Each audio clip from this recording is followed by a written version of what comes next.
Depois da pregação da pastora Helena Raquel no Gideões 2026, eu percebi que ainda existiam dores que eu estava tentando esconder atrás do silêncio. Esse vídeo não é ataque, é testemunho, porque existem mulheres cristãs sobrevivendo emocionalmente enquanto homens sustentam reputação espiritual. Nem todo homem que levanta as mãos no altar protege a mulher dentro de casa. Por muitos anos eu me calei, porque achei que denunciar violência psicológica dentro de um casamento cristão faria de mim a errada da história. Hoje eu entendo, Deus nunca pediu silêncio de mulheres feridas para preservar a reputação de homens. Eu era uma menina. Sim, eu tinha 15 anos de idade. Eu conheci alguém dentro da igreja que parecia o príncipe encantado, o homem de Deus perfeito. Tudo dentro da igreja, tudo dentro de um contexto cristão. Eu entendi e aprendi que era suportar, que o casamento era se calar. Eu suportava, eu mantia a aparência. Oséias 4:6 diz: O meu povo perece por falta de conhecimento. Eu não tinha maturidade emocional para perceber os sinais da manipulação. Eu sofria ameaças, eu tinha medo, eu era manipulada. E eu recebia aquele versículo tão clichê, né? A mulher tem que ser submissa ao homem, de uma forma totalmente errada. Eu era deixada enquanto ele ia viajar a trabalho, com pouca comida, sem dinheiro, sem parentes ou pessoas por perto. Eu tinha que me virar. Eu ficava sozinha, eu tinha que me virar. Muitas vezes a gente não congregava em igrejas, em algumas vezes e eu tinha que me virar, eu tinha que sair pedindo comida.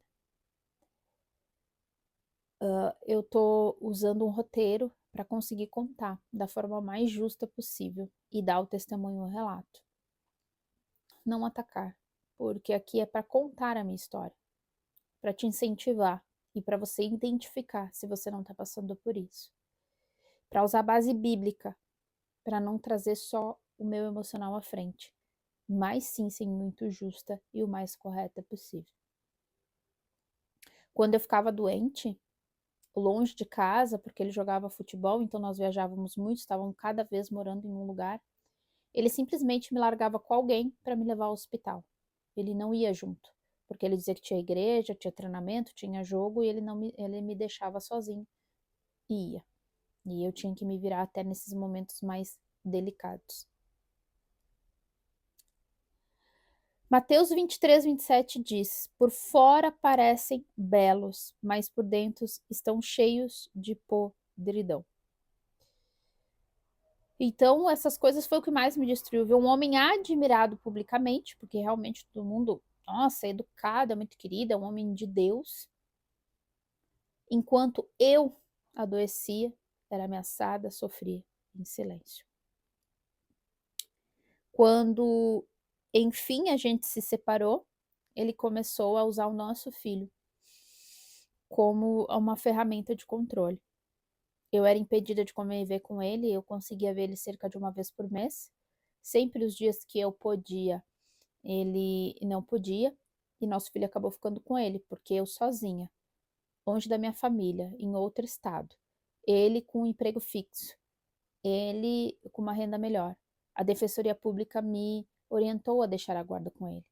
E ele realmente falou, antes da gente falar com os advogados, ele falou para mim: se você tentar tirar meu filho de mim, eu vou transformar a sua vida num inferno.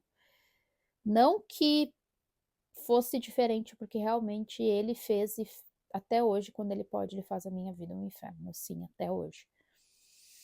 Ele fazia com que, teve uma situação que ele chegou a dizer pro meu filho, que se meu filho continuasse fazendo aquilo, ele ia ser preso como eu fui. Uma pressão psicológica muito grande dentro de uma criança. O meu filho relata que quando ele ia deixar ele de castigo, colocava ele virado para a parede, olhando para a parede, que teve uma vez que ele bateu com ele e foi forte a ponto de ele sangrar na perna. Enfim, E esse episódio, quando ele disse isso, sobre a questão de roubar e ser preso, foi quando meu filho já estava 1 ano morando comigo, que ele próprio pediu para ir morar comigo. E aí então ele, segundo as palavras dele, ele me devolveu. Ele chegou e disse: "Eu vim te devolver teu filho". E aí então o meu filho começou a, nesse impacto, nessa mudança muito drástica, ele começou a pegar coisas na escola, ele começou a mentir que era uma coisa que ele não era. E então ele disse para ele que se ele continuasse roubando ele ia ser presa, como eu fui. Que eu tinha sido presa porque eu roubei a ele. E essa prisão, sim, eu fui presa, eu fiquei 30 horas presa por não pagamento de pensão. Eu estava grávida de 3 meses. E mesmo assim, estando 1 ano, quando eu cheguei ao fórum, que eu vi o papel de intimação que eu tinha que comparecer no fórum, eu achava que era sobre a guarda. Porque até quando ele, no episódio que ele devolveu meu filho, ele chegou e disse: "Sim, eu vou resolver tudo, fica tranquila". Então eu inocentemente achando que sim, ele estava falando com o advogado, que estava tudo sendo resolvido. Ele aparece esse pedido, eu achei que era isso. Então eu saí, que eu mudei de cidade, logo que eu peguei a guarda do meu filho de volta, eu mudei de cidade. E aí eu peguei e fui com a chave da minha casa, com as minhas coisinhas, meu comprovante ali, porque eu estava em tratamento médico, eu tinha acabado de sair do hospital com uma infecção urinária que tinha subido para os rins, então eu estava me restaurando, me restabelecendo, mas fui igual. E aí, achando que estava da guarda, quando o oficial de justiça falou que era mandado de prisão por não pagamento de pensão, pensão essa que eu tentava, eu mandava as coisas para o meu filho, eu tentava dar dinheiro para ele e ele sempre dizia que não precisava do meu dinheiro. Então, o que me leva a crer que era de caso pensado que ele fez isso, para justamente depois fazer esse pedido judicial e me colocar na cadeia. Então, eu cheguei lá, o oficial de justiça, quando me contou, eu não esqueço, eu não me lembro até o rosto e o nome do oficial até hoje, no fórum. Ele falou, eu relatei a ele, eu contei, ele disse: "Não, então a senhora só liga para ele, diz para ele vir aqui no fórum falar com o juiz de plantão, que daí é um equívoco. E aí vocês vão embora, porque o juiz não tem como saber que a criança está morando com a senhora sem vocês comunicarem". Eu disse: "Não, tá aqui, ó, se quiser eu ligo, liga para a escola e pergunta há quanto tempo ele já está estudando nessa escola". E eu mostrei o comprovante de endereço e disse para ele que se precisasse eu teria outros, né, para provar o quanto tempo que eu morava nessa outra cidade. E aí então e não teria como ele morar com ele em uma cidade e estudar em outra cidade, né? E aí então foi quando eu liguei para ele e ele disse: "Quem vai ser preso? Se vira, eu quero meu dinheiro". E então aquele momento a minha vida acabou. Eu pensei: pronto, eu não vou ter nunca esse dinheiro que ele tá pedindo para pagar. Na época a gente estava passando dificuldade porque ele não pagava a pensão, o guri foi para nós, ele não pagava a pensão. Então eu estava grávida do meu atual esposo, que até hoje eu tenho, graças a Deus pela vida dele, que é um homem de Deus na minha vida, de verdade, mesmo não sendo indo todas as vezes religiosamente na igreja, mas é um homem de Deus muito mais do que eu conheci na minha vida. E ele ganhava pouco na época, então nós estávamos ainda acertando a nossa vida. E essa doença que eu fiquei afastada, fiquei no hospital, então nós tivemos custos, enfim, né? Aluguel, todas as coisas, nós estávamos passando por certas dificuldades. Então, enfim, eu imaginei que não tinha mais o que fazer, né? E graças a Deus, porque o próprio advogado dele na época deixou de representá-lo e me ajudou. E por isso que eu consegui sair tão rápido. Porque senão, enquanto não pagasse, eu não iria sair. E na época eu não tinha muito contato com a minha mãe, por causa da minha separação com ele, eu não tinha muito contato com a minha mãe brigou comigo, ela tinha aquele lema de ruim com ele, pior sem ele, então a nossa relação estava muito, muito delicada. Fazia uns 5 anos já que eu tinha me separado, eu acredito, na época um pouco mais, e ela ainda tinha isso, a gente não conseguia se dar muito bem, né? Mas nesse episódio, graças a Deus, quando ela ficou sabendo, a ficha dela caiu e ela entendeu que tudo que eu falei a respeito dele era realmente verdade. Não era a invenção da minha cabeça ou drama. Então nós conseguimos aí também, o ponto positivo nisso foi restabelecer a comunhão de mãe e filha, né? O versículo para base nisso é: perto está o Senhor dos que têm o coração quebrantado. Salmo 34, 18. E também na palavra fala, Jesus fala em Mateus 18, 6. Mas qualquer que fizer tropeçar um destes, pequeninos. A criança não tem que carregar a guerra emocional de adultos de forma nenhuma, né? Quando eu estava presa, eu achei de fato que a minha vida tinha acabado e não tinha mais esperança para mim. Eu fico pensando e reverberando, eu estou há dias reverberando sobre a pregação da pastora Helena Raquel nos Gideões, e esses pontos que ela falou sobre homens que usam reputação espiritual como escudo, as mulheres desacreditadas, a aparência da família perfeita, a dor escondida e o silêncio incentivado. Em Isaías 1,17 diz: aprendei a fazer o bem, praticai o que é reto, ajudai o oprimido. O evangelho nunca foi sobre proteger a aparência, sempre foi sobre verdade. Então, nesse contexto todo, de repente você pensa, ele saiu da igreja, ele não está mais na igreja, ele não tem cargos na igreja. Não, pelo contrário. Ele continuou seguindo a sua vida. Eu tenho relatos de uma ex-namorada dele que a gente acabou conseguindo conversar, e quando ela caiu em si quem era ele, ela se separou, ela deixou, e ela me contou algo que ficou no meu coração, que ele disse para ela que se não, ele não casasse com ela, ele casaria com outra. E isso ele fez, porque ela também relatou que até o pedido de namoro que ele fez na igreja para essa atual esposa foi do mesmo jeito que ele fez para ela. Então é alguém que faz as coisas premeditadamente, em busca, em nome de uma religião vã, em nome de uma religião que não existe, em nome de algo que realmente não existe, porque a Bíblia Sagrada não condiz e não compactua com nada disso. Depois da pregação da pastora Helena Raquel no Gideões 2026, algo dentro de mim rompeu. Eu percebi que eu estava há anos protegendo uma imagem enquanto enterrava minha própria voz. E naquele dia eu entendi: sobreviver em silêncio não é paz, é sobrevivência. Com dor, terror. Eu tenho passado por ajuda psicológica há muitos anos. Enquanto ele está lá pagando de bom pai, bom moço, até porque eu vivo numa cidade que é bem preconceituosa. Eu sou negra, sou pobre, ele é branco, ele é daqui do estado ainda também. Então eu tive assistência social na minha casa para ver como é que era a minha vida.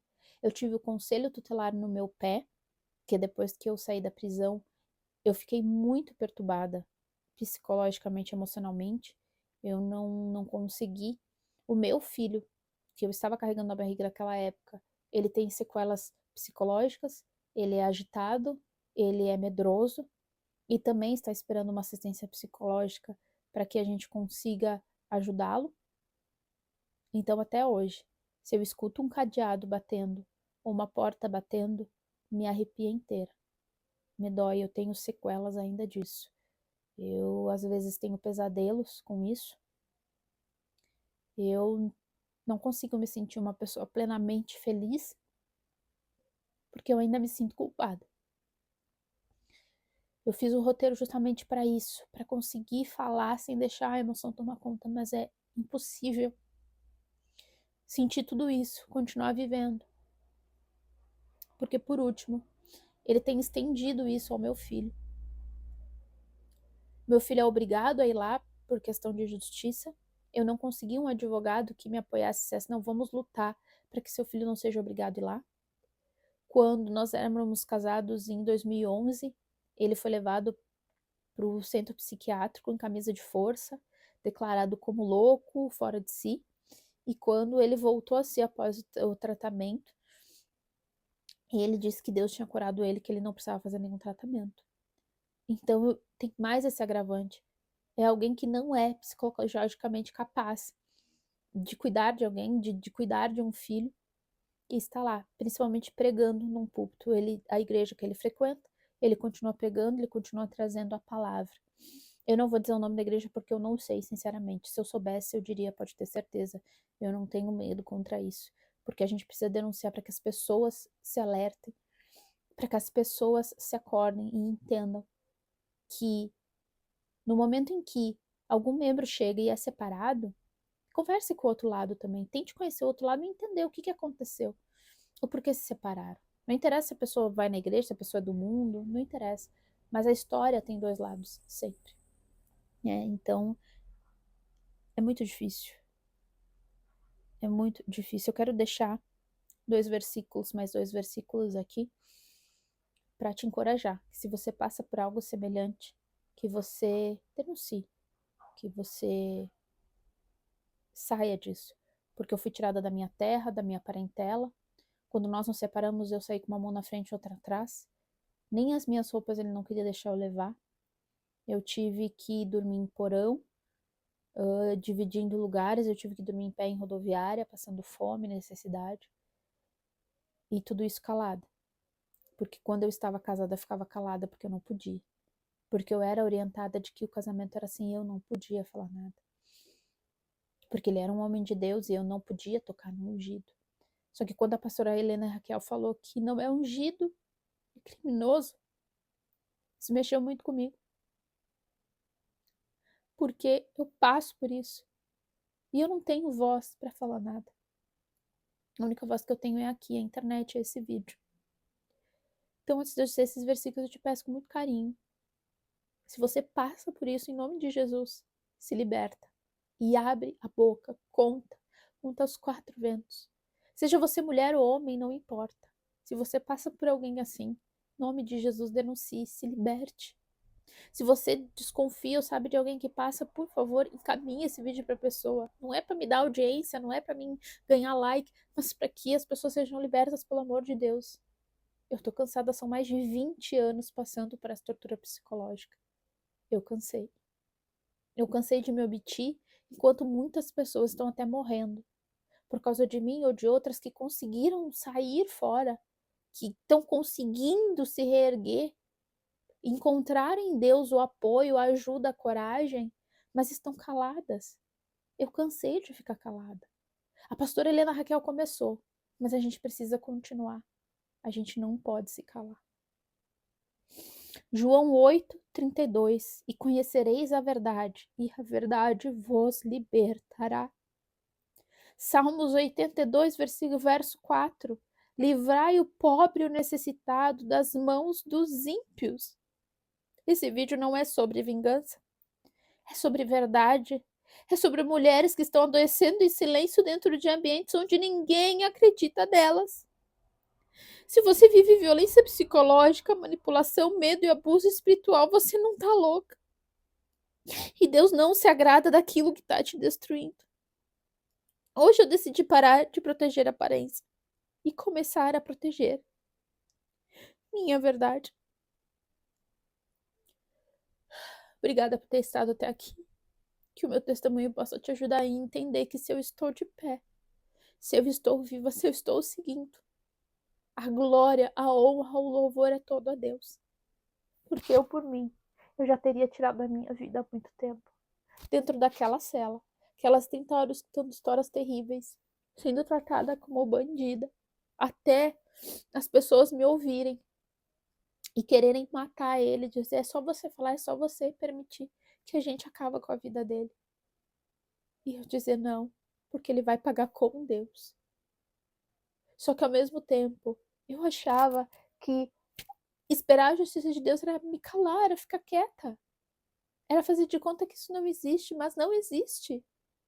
A cada 15 dias eu sou obrigada a ver ele na porta da minha casa para buscar o meu filho e passar o final de semana inteiro em oração para ouvir o meu filho reclamar, se queixar e dizer que o pai nunca faz um elogio, que o pai nunca é bom para ele, que o pai nunca dá nada para ele, que o pai reclama até de levá-lo para cortar o cabelo, que é uma coisa que toda vez que eu fazia ele reclamava. Eu disse, então a partir de hoje você faz, se não tá bom o jeito que eu faço, faça você. E tudo que eu faço reclama, tudo é um ataque, tudo é um julgamento, é uma mentira. Mentiras e mentiras sobre a minha pessoa. Eu cansei. A pastora Helena Raquel começou. Mas eu e você precisamos continuar. Que Deus te abençoe. Que Deus seja glorificado em meu testemunho. Ajude você e outras pessoas a saírem disso. Deus te abençoe.